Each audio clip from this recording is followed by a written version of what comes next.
दौसा विधानसभा उपचुनाव में अब बहुत ज्यादा समय बाकी नहीं है और सभी प्रत्याशियों ने चुनाव जीतने के प्रयास तेज कर रखे हैं। बीजेपी ने जहां मुख्यमंत्री सहित पूरे मंत्रिमंडल को दौसा में जमा रखा है, वहीं कांग्रेस ने भी शीर्ष नेतृत्व को दौसा में बुलाकर प्रचार प्रसार करवाने में कोई कोर कसर बाकी नहीं छोड़ रखी है। हम बात करें इन दिनों प्रचार की, तो दोनों पार्टियों को जिस तरीके से इनकी प्रचार प्रसार की रणनीति है, उससे ऐसा लगता है कि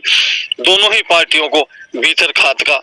खतरा बना हुआ है, या दूसरे शब्दों में यह भी कह सकते हैं कि जब इनकी पार्टी सत्ता में रहती है तो इन्होंने जनता के लिए कुछ खास काम ऐसे नहीं कर पाए जिसकी वजह से ये निश्चित होकर जनता को द्वारा अपने पक्ष में मतदान करने की उम्मीद लगा सके। ऐसे में दौसा विधानसभा क्षेत्र में एक ऐसा प्रत्याशी भी चुनाव प्रचार में देखा जा रहा है जो बिल्कुल सीधे साधे तरीके से जनता के बीच अपनी बात रख रहा है। निर्दलीय प्रत्याशी देवी सिंह दौसा जो अपने सिंगल तरीके से प्रचार प्रसार को अंजाम दे रहे हैं। देखने में आता है कि वह गार्डन में या मंदिरों में या किसी शाखा में या अन्य सामाजिक कार्यक्रमों में जाकर जनता के बीच में अपनी बात को रखते हैं। अब यह बात अलग है कि वैसे लोगों का कहना है कि देवी सिंह में जयपुर सांसद गिरधारी लाल भार्गव की छवि नजर आती है, क्योंकि जिस तरह की सादगी गिरधारी लाल भार्गव में देखी जाती थी वैसी ही देवी सिंह दौसा में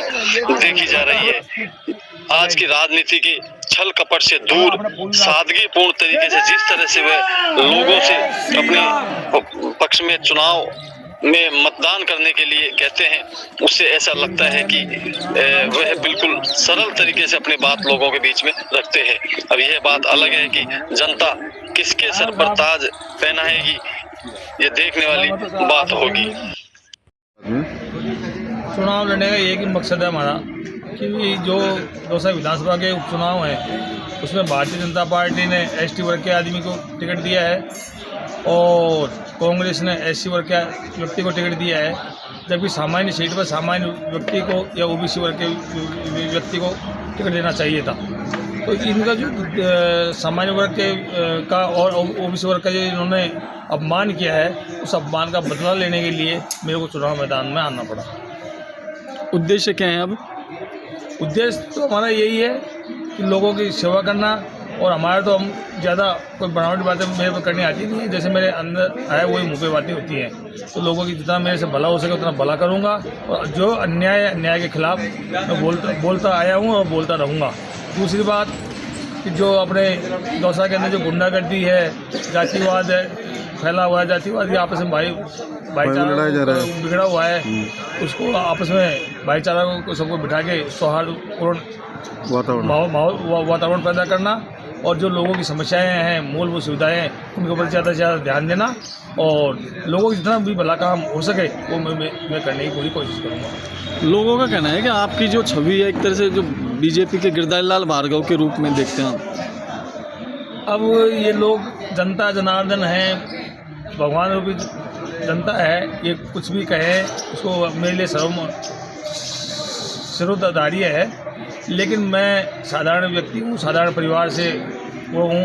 मेरा कोई पिछला का ऐसा कोई वो नहीं है कि मेरे कोई परिवार से कोई वो रहा हुआ MP MLA रहा हो, लेकिन मेरा तो ये कि मकसद है कि राजनीति के अंदर यदि जनता मेरे को मौका देती है और जो सामान्य ओबीसी वर्ग का जो अपमान हुआ इसका बदला लेती है और मेरे को मौका देती है, तो मैं लोगों का जो भी मेरे से भला होगा, जितना भी भला होगा वो मैं भला करूँगा और जनता के साथ रहूँगा और आपस में भाईचारा बनाने की पूरी कोशिश करूँगा।